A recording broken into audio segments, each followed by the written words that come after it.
Tamika M. Murray is one of the most impressive advocates for children today. She has a BSW in social work and has received numerous commendations for working with teens at risk. During her career, Tamika M. Murray has worked with over 200 children and adolescents. In 2018, Tamika M. Murray created Celestial Publishing, in which she continues to publish books about her work, including her most recent book, Crying, Learning, and Laughing: Why Students Visit the Teen Center.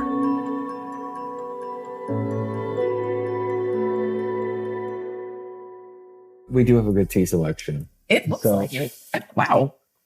And start looking through it. Oh, I love this one. You love the stress relief. I do. And that works? It does, actually. Okay. For me, anyway. I know other people like maybe chamomile. But wait, there's more. Is there a process you make tea? Do you put the tea bag in first?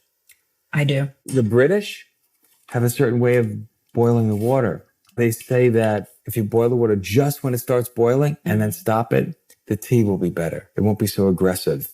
Interesting. That's the one you want? Mm-hmm. This is the one I wanted you to choose because this is really unusual. Do you want to try it? Okay. Try a different tea. I'm going to try your... What tea am I going to try? It's the stress relief. Never before on TV has tea swapping ever been attempted. We're going to make this work. No problem.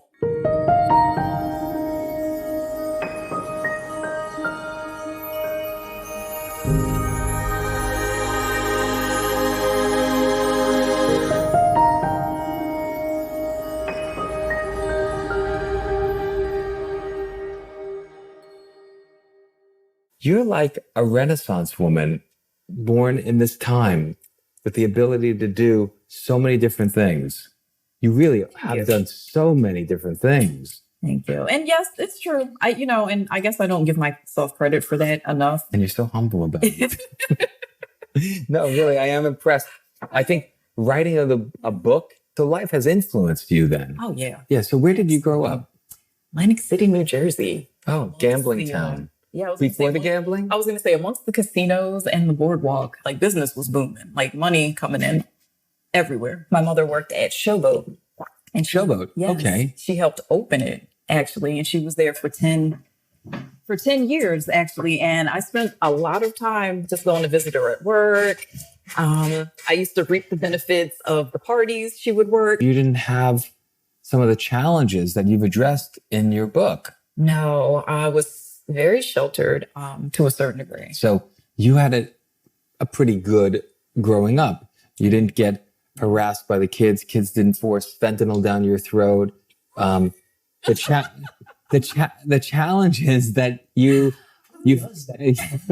but don't you think that never happens to any of the kids? No, my upbringing. I mean it metaphorically. The pressures that kids go through. I will share this one memory from when I was in high school, but this wasn't the norm. Freshman year, Spanish class, we had to do this activity. It was a group project. One of my close friends and another girl that I was kind of familiar with, we were grouped together and we had to do what we decided to do, a Jerry Springer scene in Spanish. While we were waiting for my friend's mother to get home from work to film us, she had the bright idea to, pull out her bottle of vodka that she had in her room. And it was hot vodka too. I was 14, 15 years old. I had never had vodka before and it burned so badly. Oh my goodness. It was just like drinking liquid fire. It really What a good lesson. How lucky you were to get that experience, right? Yeah, because by the time my mother got home, it had gone straight to our heads, but somehow we were able to literally film it in one take. And that was it. We got a pretty good grade on the assignment. And you were drunk? Yeah. During part of most of the process. Yeah, the whole time. I gotta say to anyone thinking about this, I don't have all the answers. Yeah. And I continuously make mistakes. I almost look forward to making mistakes so I could learn from it. Oh, yeah. But I don't beat myself up and kick my own butt so much that I live in pain. I think about the mistake and work on getting through it powerfully. But kids today, sometimes they don't have the freedom to make a mistake and be forgiven so they can grow from that mistake. You're right. you grew up really pretty well, not too many challenges. How do you teach resilience at the teen center? Goodness, that's a good question. There's one thing that you started talking about is having a dream. Oh, yeah.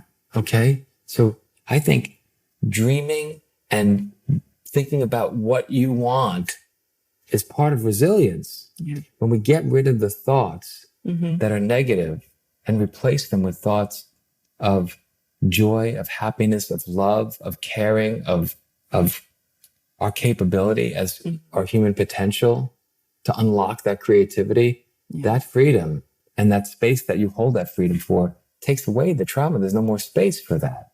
You're right. And I see in your writings, in your book, Crying, Learning, and Laughing, the people that come to you, the kids that come to you, kids that come to other people at teen centers, they'll come when the crisis is happening more than just, oh, I'm just checking this out, right?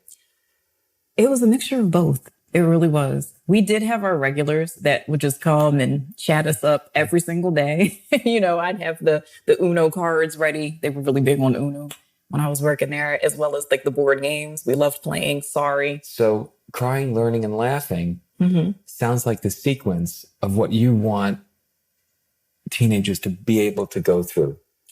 That was the sequence of everyday life at the teen center, because one minute you'd have somebody coming in tears because something happened, whether it be they had a fight with their boyfriend or girlfriend, or, they were having issues at home with their parents because, the parents are stressed out, not enough food at home, unemployment issues, things that you don't necessarily want a teen to have to worry about. But the reality is, ever have to think about. But the reality is a lot of kids are dealing with that stuff at home and then they bring it into school. So, we gave them the outlet for that. We made it okay for them to be able to cry to someone. When it comes to teen dating violence and domestic violence in and of itself, it's a very complicated and traumatic topic to discuss.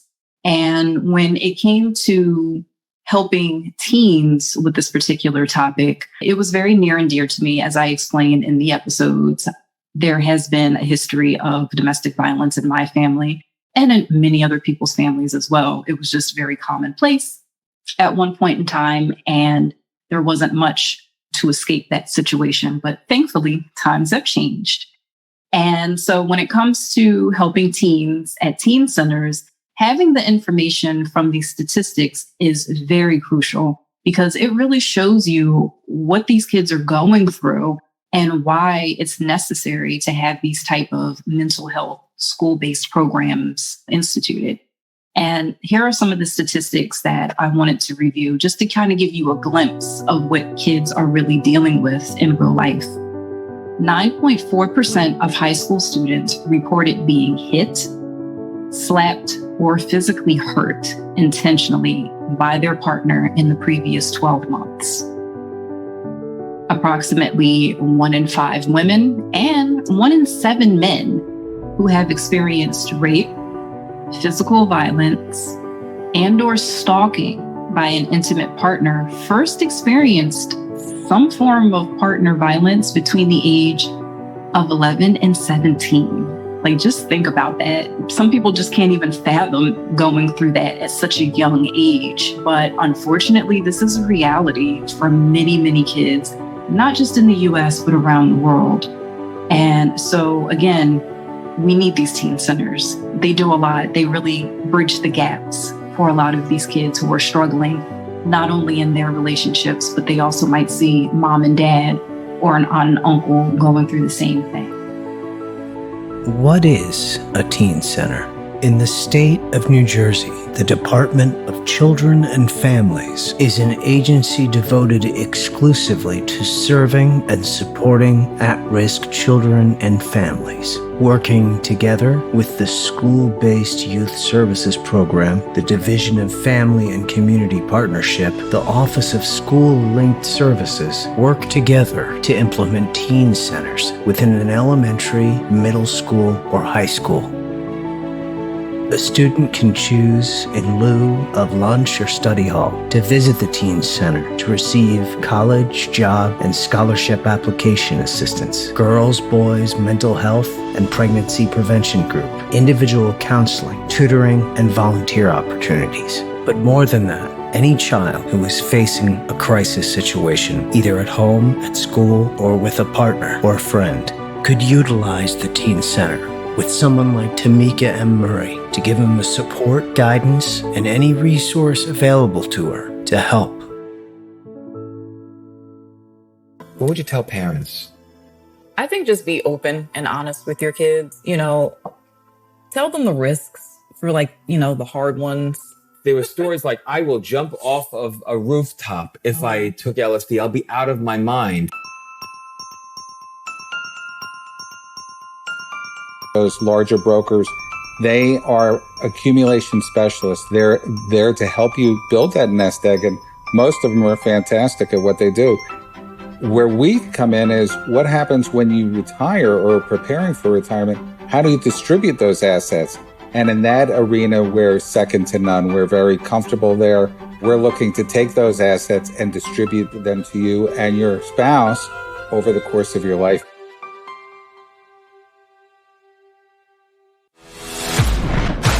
We are VRR Media Productions.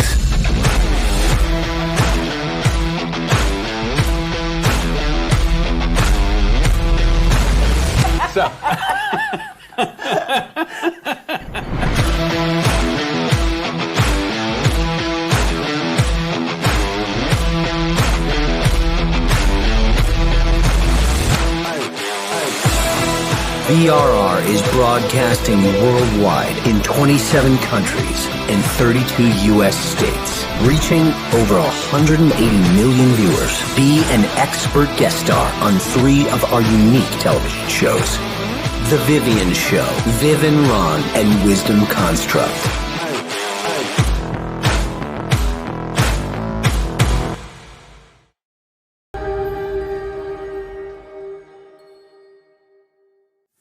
I did have my issues, though. Right? I did. But you should have issues. We're human beings. Yeah. If we don't have issues, are we living life as powerfully as we can? I mean, when I try new things, I'm not good at it. A lot of things that we develop require skill. Mm-hmm. Even the natural skill of personal communication is a learning process. We learn how to communicate with people through parental examples, through school examples.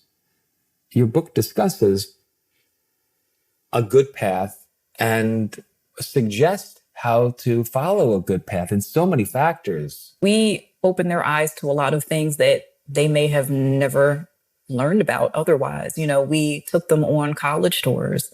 We had guest speakers come to the Teen Center and talk about different careers that they might want to get into. We gave them the opportunity to think outside the box, and move beyond their neighborhood. Because some of these kids, they came from such humble and meager, upbringings and households that they really had never been outside of the state of New Jersey. To meet a kid who's never been outside of the state of New Jersey, that just blows my mind. Because at an early age, my mom would just pack us up and we'd hit the road. We'd constantly go visit family in New York City. But kids are kids and they want to explore. So they do. When I was a kid, I had fear instilled in my heart. So I wouldn't take LSD and things. Oh, like yeah. That. I remember that. There were stories like, I will jump off of a rooftop if I took LSD. I'll be out of my mind. Your book offers transparency. It says things like, you're going to have sex, be smart about it. At least know what your choices are about it and what the consequences could be, because consequential thinking still has to be developed. What age do we complete our executive thinking ability? What is it? 24? About 24, 25. Yeah. So kids are making stupid decisions because that's in their biology. It is. Right? And they want to be kids.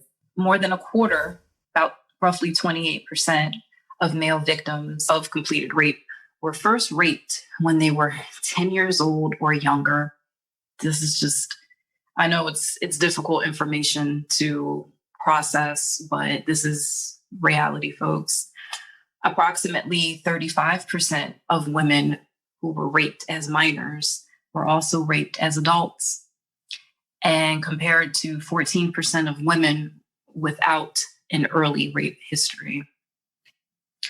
1 in 10 high school students has experienced physical violence from a dating partner in the past year. That's a lot. And when you really think about it, that is a large number. And it's just so sad because a lot of these teens, they're in a situation, they don't know really what to do. Some might think it's normal, again, from what they've seen. But for the others who know that there's something wrong with this situation, but they just feel stuck, having a counselor, having a social worker at school is vital. And it can really save lives to help them, not even just one-on-one conversations, but to help them develop a plan of what to do to get out of that situation. I feel very blessed to have been a teen when I was a teen back in the 90s, before cell phones were everywhere, before the internet was everywhere, because now these devices, while they're helpful in many ways, they can also be harmful because it opens up the door to issues that I never had to deal with, like cyberbullying. You know, it's a huge issue. It is a huge issue. Kids today have a choice. Mm-hmm. Having the internet is really a blessing because it's a new tool. Mm-hmm. Now, guns don't kill people. People kill people. Yes. The internet doesn't harm people. People harm people. Mm-hmm. So if schools, if parents, if children wanted to improve their life, they could go and research marijuana or cannabis, whatever you want to call it today, and learn how to utilize it safely. Mm-hmm. Right? Oh, the information's out there. So it's out there. And the information is also in here. But you're disclosing a lot of good quality information. What should people know then on drugs? What would you tell parents? I think just be open and honest with your kids. You know, tell them the risks for, like, you know, the hard ones. I'm not encouraging teens to experiment. They're going to do what they're going to do anyway, even if you do prepare them. But just be open and honest with them. You know, try to leave the door open for them to come to you and tell you if they've tried something, even if they have a problem. So how would you coach a parent? Because many parents are going to be reactive when they say, listen, kid, tell me what happened. Yeah. I won't be angry with you. You can trust me. They're building this like cone of trust. It's a trap. And yet it's a trap, right? And kids can read this. So how do they shift that so they're not a trap? So they become an anchor point for their family's betterment. It's going to be hard for a parent to change how they are, but you can change the approach. Have your child know that regardless of what they do, they can still come to you. Don't force your opinions on them or your way of thinking on them. Just be open, you know, allow them to tell you what they've done, what they're thinking of doing. I don't want to say necessarily treat them like an adult, but don't baby them either, you know. It sounds like you're saying parents should listen more. Yes. Listen with an open heart and an open mind. Yeah. And so if their heart is open, if they have a kindness in their heart, they'll be able to handle what their kids are saying without their ego and without their emotion. Yes. If the parents put ego and emotion aside, how would that be for children? Oh, I think that'd be so much better. Because again, you know, when they were coming to me to tell me about whatever issue we were dealing with, whether it be drugs or something else, there was no judgment on my part. I was just there to listen, develop a plan, develop goals, and develop steps that they could take to achieve that goal. That was my job working at the teen center. And it can even work as a parent, you know, but again, you do have to put that ego aside and, you know, that part of you that just wants to maybe wring their neck, you know, for like telling you something. Because parents don't want their children to have any major changes happening. Yeah. If they're alive, That's a good thing. The kid is alive. But to do something different creates risk, but it also inhibits growth. It does. It inhibits a future of children really contributing to their community in a big way. Yeah. Kids are going to go through challenges. They're going to go through sadness. Adults will too. The Power of Now by Eckhart Tolle. Your book and Eckhart Tolle's book have a similar thread, you know, of having strife becomes the anchor point towards success. Eckhart Tolle went through a really challenging time as a teen. He had depression and a lot of suicidal ideations. And it wasn't until he was in his 20s where suddenly he made this discovery that really unlocked some keys to his life. How do you help kids and parents open themselves up to that vulnerability of being a human being? I think the biggest issue that they have to get over is wanting to make changes, because you can't help someone until they're ready to change. And that in and of itself is one of the hardest things. But if you have two people sitting in front of you and they want to actually take the necessary steps, you just devise a plan. Again, listen to them, see where they are. It depends on the situation. It depends on the problem. But the bottom line is, you can make a list, create the steps, and follow through, do the work. We need to know. People don't know how to do these steps. They said, okay, I could become a good listener. Now what? We don't know what the next thing is. Okay, I'm a good listener. Now, how do I become a good responder? How do I become a good note taker, plan maker? Practice. It does take practice, believe it or not. So basically it's being mindful Absolutely. to that activity. It's like thinking, I want to improve this facet about me as a parent or as a child, right? So we all have powers within ourselves to start thinking in the direction that gives us more joy and happiness, which is where the learning comes off, right? So when someone comes in there crying, the next step is do your box breathing, slow it down, get reassurances. They're not alone. We're all part of this human condition, right? This exploration of life. And then they go into a learning phase, right? A discovery phase. Yeah. When it comes to the learning part at the Teen Center, we covered a variety of things and we did it in different ways. One of the things that I used to enjoy doing were the bulletin boards. When you first walk through the door, we would have this big bulletin board, and every month it would have, like an issue, like some type of issue, whether it be teen dating violence or child abuse. Not toilet paper conservation. No, it was pretty hardcore issues. It would be. And we would try to find creative way to get the points across to them, so, which could be a little bit tricky, but. So you pick a topic. And we focus on the topic. Oh, yeah. One of my favorites that I actually did was on STDs because I used the Pokemon theme to do it. Pokemon had an STD? I thought it was really young. And I used characters from the Pokemon realm, and I matched it up with different STDs. And there was actually a character that kind of looked like crabs. Like pubic lice. So relatable. So you bring joy and humor into the teaching. That's so important. The slogan was, don't catch them all. That was the slogan that I used. Don't catch them all. Two, but don't catch them all. They were like, Miss Tamika, what did you do? I think it's great. But they remember this. Listen, even if it wasn't 100% accurate, and we all know that most of what teachers teach isn't 100% accurate anyway. I mean, history is written by the victors, right? So what is true? Yeah. You got their attention. Yeah. And I loved it. I had fun doing it. You had their neurons fire. And they'll remember that because of that. Yep.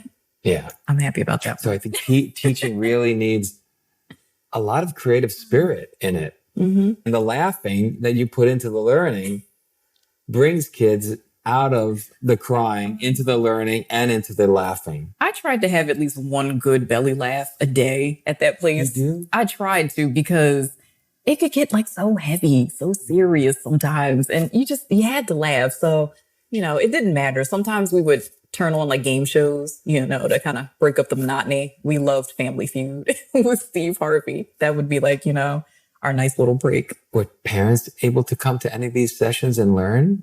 Oh yeah, we always invited parents to come in. The parents knew that they were able to come in and speak with us, whenever they wanted to. I talked to them on the phone, whenever it was necessary. I liked keeping them involved. It's like a community, right? The school, your program, the kids, and the parents need to all be kind of have some alignment. Yeah. Now, I know parents are working sometimes, or some parents may be doing something that isn't working. We don't know, but they're taking their time up with things. How do you inspire them to carve out some of that time to learn how to be more relatable? Just asking them to open up the time, and to explain to them that, we know you're busy. We get it. It's not always easy to, be in two places at once, but if there was something serious going on, we always invited them to come in and speak with us. And the parents usually made the time for it. I don't remember from my perspective anyway, because there were multiple staff members working there, but for me personally, I don't think I ever had a problem with, getting a hold of a parent, and speaking with them when something serious was going on. They did definitely make the time for it. And whenever we had events, we used to invite parents as well.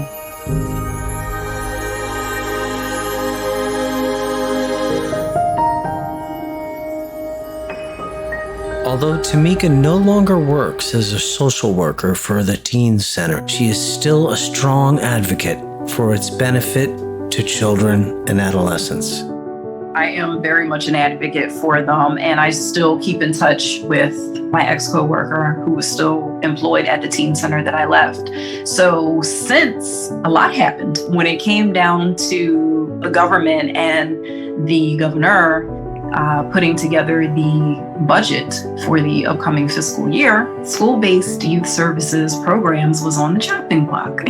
And that came as a complete shock because my heart and focus was just working on this book. It was a labor of love, and my intention was to put it out there to gain attention, have more funding come in for the programs. So lo and behold, my book comes out and I find out from my ex-coworkers, well, guess what? The Teen Center might not be open much longer. And I was like, my heart sank. It really, really did. I took it personally, even though I'm no longer working there. I took it personally because I just really enjoyed the work that I did there. I enjoyed helping those kids.